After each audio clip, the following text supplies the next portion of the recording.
Hello, this is Dr. Do again. This video is outside the medicine. Continue the Iliad by Homer. I'm going to continue to read.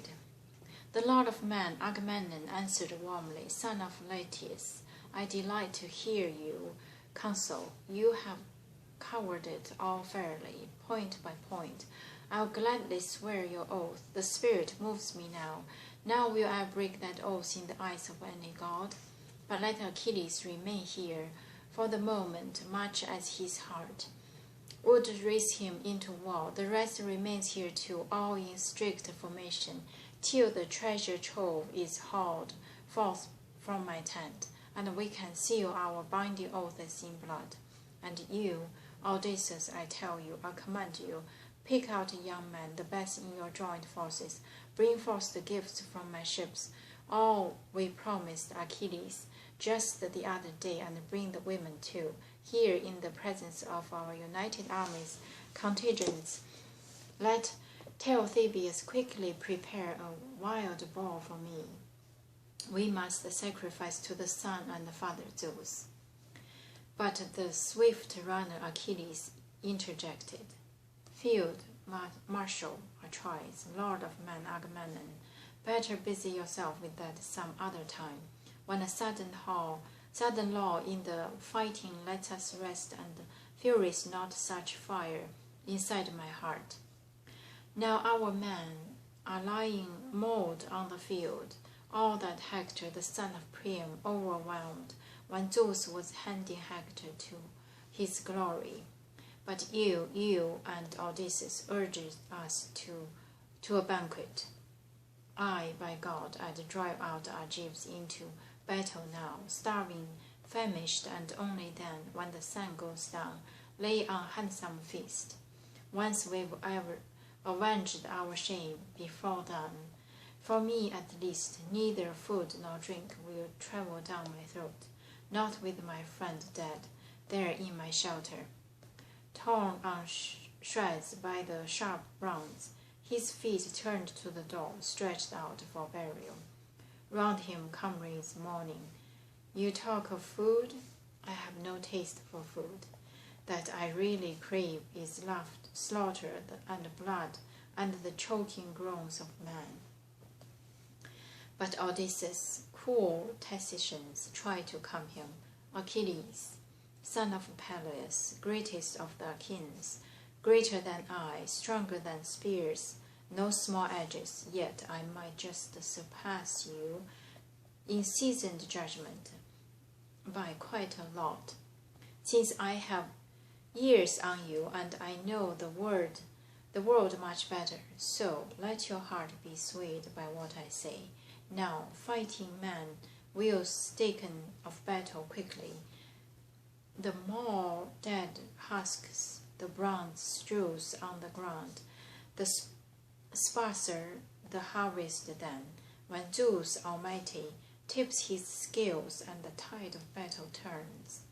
The great steward on high who rule our mortal walls, you want the man to grieve for the dead of starving? Impossible. Too many fallings, day after day, battlings. When could we find a breathing space from fasting? No, we must steel our hearts, bury our dead, and with tears for the day they die, not one day more, and all those left alive after the hateful carnage, remember food and drink. So all the more fiercely we can fight our enemies, non-stop, no mercy, durable as the bronze that wraps our bodies.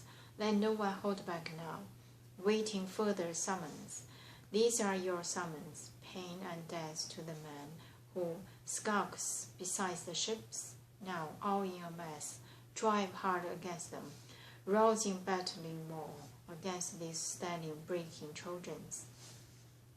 He led an escort, formed of the brave old soldier Nestor's son, merged the son of Phyleus, Meriones, and Thos, Lycomedes, the son of Creon, Olympus too. Off they went to the tent of Agamemnon. A few sharp commands and the work was done. 7 tripods hauled from the tent, as promised. 20 furnished cauldrons, a dozen massive stallions. They quickly brought out women, flawless, skilled in crafts, 7, and Briseis in all her beauty made the 8th. Then Odysseus weighed out 10 full bars of gold and led the princes back, laden with other gifts, and they set them down, and amid the meeting ground Agamemnon rose to his feet. The crier Thalesbus, his voice clear as God's, holding the ball in his arms, flanked the great commander and Atreus' son, drew forth the dagger always slung at his battle sword, big shafts. He cut some hairs from the bull's head. First tufts to start the right, and lift up his arm to Zeus on high. He prayed, while the armies held fast to their seat in silence, all by rank and file, listening to their king. He scanned the vaulting sky as his voice ran in prayer. Zeus, be my witness first and highest, best of gods, the earth, the sun, the furies stalking the world below, to wreak revenge on the dead who broke their oaths. I swear I never laid a hand on the girl Briseis. I never forced her to serve my last in bed or perform some other task. Briseis remained untouched within my tent. True, if a word of what I say is falsely sworn, may the gods deal out such blows to me, such agonies as they deal out to the men who break sworn oaths and take their names in vain. On those terms he dragged his ruthless daggers across the bull's throat. Thalesbus whirled the carcass round about his head and slung it into the yawning gulf of the great sea, for swarming fish to eat. Then Prince Achilles stood and addressed the Argives, keen for battles. Father Zeus, great are the blinding frenzies you deal out to man. If not, I swear, Atreus could never have roused the fury in me, the rage that would not die, or wrench the girl away against my will. Stubborn, implacable man, but Zeus somehow was bent on his awesome slaughter of our kings. Go now, take your meal, and sooner to bring on war.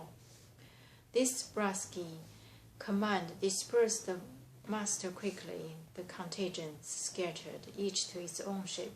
Exultant Myrmidons took charge of the gifts and bore them off to their royal captains' mooring.